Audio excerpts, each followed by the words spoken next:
In today's release date update for the Steam Machine and Steam Frame, we've got 3 new pieces of evidence to dig into, and after that, I have a Deck Ready exclusive about whether or not Xbox is skipping Steam with its new exclusive games or just PlayStation. How's it going, everyone? As always, my name is Jimmy Champagne. This is Deck Ready, my channel all about Steam hardware. I'm tired, I'm jet lagged, I'm losing my voice. I met so many of you guys this weekend at Summer Game Fest, and I just really appreciate everyone who came up and told me they love the channel. It makes it worth it, hearing from real people in real life that they enjoy the stuff I do.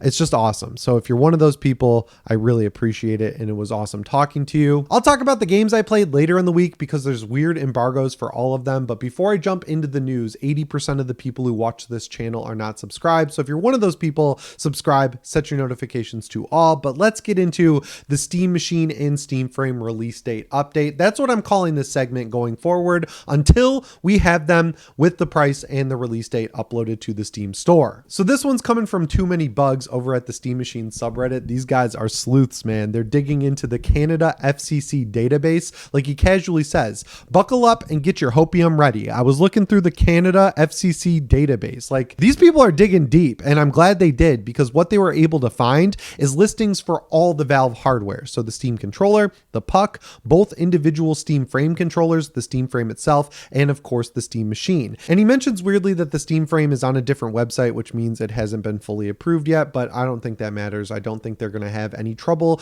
getting it approved by any country that they want to sell it in. So after that, he mentions that under the exhibit section for all of these devices except for the frame, there's a whole bunch of links containing images or other data like user manuals alongside the date that they're made available. And this is where it gets interesting. For the Steam controller, the user manual and other data was added on May 20th, which is like 15 to 18 days after the Steam controller came out. I'm pretty sure they announced the release date and price on April 27th, and then you were able to order it on May 3rd. And the reason that's important is because if you head over to the Steam Machines page, they do have a date on all of this stuff, including the user manual and all the other diagrams, but it's in the future. It's on June 29th. So if you look at the Steam controller, they added this stuff after it came out. So if you use that same logic with that future date of June 29th, people are reading into this to potentially mean that the Steam Machine could release on or before June 29th. And I'm inclined to believe that because you guys know I have hopium, you guys know I'm optimistic, and I still believe that they're going to do their best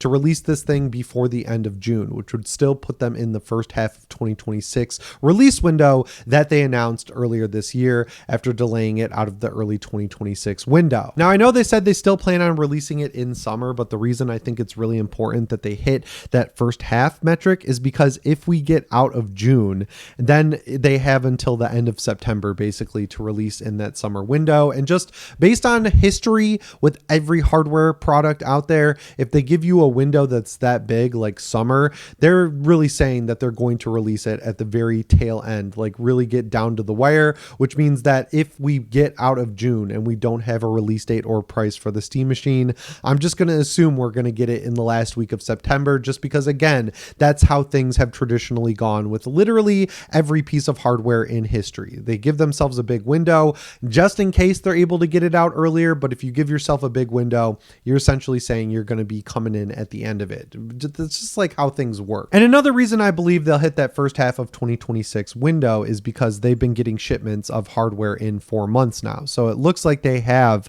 a lot of Steam Machines on hand ready to go. The thing that's holding it back, of course, is the RAM crisis and them doing literally everything they can behind the scenes to source more parts at an affordable price so they can come in at the lowest price possible. They're not doing it for no reason, like holding back the release date and the price. The reason is they want to make sure that they can hit a fair and affordable price point and get as close to that as they possibly can. But because of the RAM and storage crisis, they're moving day by day. Like, I talked to a lot of people at Xbox. I talked to a lot of people who work on other hardware at Summer Game Fest. And the like commonality between every conversation I had is that it's crazy. Like, even with Xbox right now, even though demand is lower than what you'd see for Nintendo Switch 2 or the PlayStation 5, their supply is not outstripping demand. Like, there's more demand for Xbox consoles right now than they're able to supply. And if Microsoft, which is a massive company where like the PR team team is bigger than the company of Valve as a whole is having issues,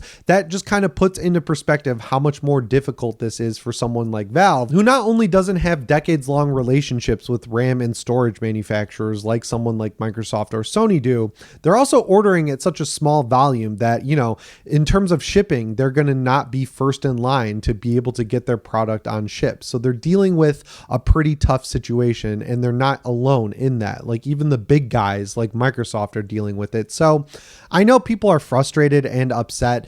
I'm happy to give them some grace and just take as long as they need. But with that said, I hope they are able to hit the first half of 2026 with this stuff. But we have even more evidence to get into, because just like with the Steam controller and Steam Machine, the Steam Frame also got its welcome tour uploaded to the back end of Steam. And there's a really interesting thing that people are able to do with the Steam Frame, which is trick whatever PC their headset that they're using that isn't the Steam Frame is connected to into thinking that the headset they're using is the Steam Frame. So it's not just like pulling assets where you're able to see screenshots or whatever. You're able to trick the PC into thinking you're on a frame and actually boot up the entire welcome tour. And the video I saw on Reddit, the person was able to have like a 3D model of the Frame's controllers tracked over the controllers for the headset they're using. And the welcome tour looks cool. It walks you through the SteamOS basics of using a VR headset. But the reason I think it's worth talking about is because, as we talked about when the Steam Machine's welcome tour got uploaded, the Steam controller's welcome tour was uploaded just a few weeks before it came out. So having both the Steam Machine and Steam Frame's welcome tour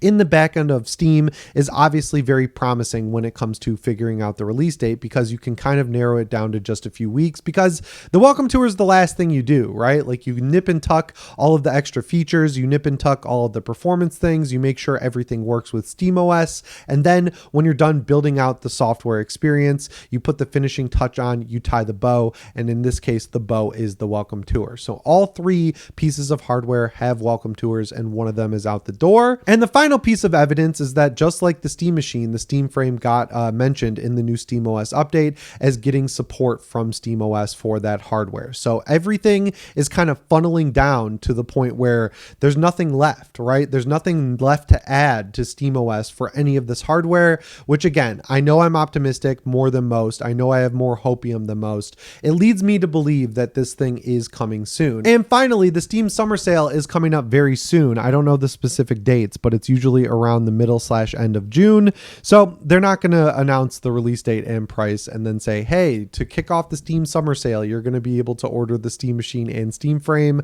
That would destroy Steam servers, right? If a big group of people were logging into Steam to see the Summer Sale deals, and then a separate group of people were logging in at the same time to get their pre-order in for the Steam Machine and Steam Frame, that would be a disaster of a magnitude that we've never seen before in terms of Steam buckling under that pressure. So when it comes to lining up the new Steam hardware with the Summer Sale, while it would be awesome to have that all happen on the same day, I think they're going to be as careful as possible after all of the negative PR they've gotten over the past couple of months with stuff like the Steam controller's disaster launch and, of course, you know, raising the price on the Steam Deck. I think they're learning their lesson about being very careful and extra, maybe even overcautious with a lot of this stuff. So I think it'll come either before or after the Steam sale, but of course, take it with a grain of salt. There's evidence in either direction. And again, it would be cool to see this stuff line up. So there's the three pieces of evidence that lead me to believe it's right around the corner, because if you knew you were going to miss that first half window and then set the new release date towards the end of September, you wouldn't be getting stuff like the welcome tour ready, right? Like, I know it's hopium and optimism, and I might be reading too much into this because I'm obsessed with it, but I have a good feeling, and usually my gut is right. So I feel like it's worth reporting on here in the Steam Machine and Steam Frame release date update. But moving on to the second topic of today's video, I have a Deck Ready exclusive for you guys coming straight from the Xbox Showcase. My buddy Ray, who's also my business partner that runs Xbox Ready, was able to interview Matt Booty about the new exclusive strategy that Xbox has. And I said, Ray, you got to ask one question for me while we're in the room. Does the exclusivity that's keeping games like Gears E-Day and Clockwork Revolution off of consoles like PlayStation 5 and Switch 2 also affect Steam? Because we know that when it comes to the Project Helix, it's not necessarily a game console. It's more like a pre-built PC by Microsoft that's going to be running Windows 11 and the Xbox mode mode, which used to be called full screen experience. So knowing that, they're going to want people to buy games on the Xbox store. If they really wanted to play hardball, they could say, we're also not going to release these games on Steam. And I'll just roll the clip. As we've done, all our games will also sim ship on PC. That's important to us. And that does mean Steam. So there you have it. From Matt Booty himself, these games, Gears E-Day, Clockwork Revolution, and whatever games they make exclusive going into the future will also release on Steam. And that makes me happy because I like Xbox games. I know people think because I criticize Windows a lot, I hate Windows. And I understand why, because so many people on YouTube and X and Instagram, they pick a lane and then they stick to it and then they fight for it and they actively want the other hardware manufacturers to fail. That's not me. My criticism of Windows comes from a place of wanting it to be better, which is why when Full Screen Experience launched, I was excited and happy to report that I could now use a controller to type with a virtual keyboard in Xbox Full Screen Experience / Xbox mode. Then when Xbox mode launched on every PC, I immediately ran up here and got it running on my Razer Blade laptop because I play multiplayer games. I play stuff like Battlefield 6 and other games like Call of Duty that just don't work on SteamOS. So whether I like it or not, I have to use Windows, and I want Windows to be a good experience because if Windows gets better, all that does is encourage Valve to get better. And I like Xbox. My very first home console that wasn't a handheld was the original Xbox. And my dad, who's the coolest person on planet Earth, gave me the best Christmas ever. He had a wine store back in the day here in Michigan, and he was able to trick a distributor into thinking that his store sold video games. And through that, he was able to get the translucent green Xbox at launch with every single Xbox launch title. So that was bar none the best Christmas I ever had. I got to open the Xbox, and then on top of that, just boxes and boxes of games. I'm pretty sure there were 50 games that launched with the original Xbox, and I got to play all of them rapid fire, stuff like NFL Fever, stuff like Fusion Frenzy, of course, Halo Combat Evolved, just rapid fire through them all day long with my little brother. So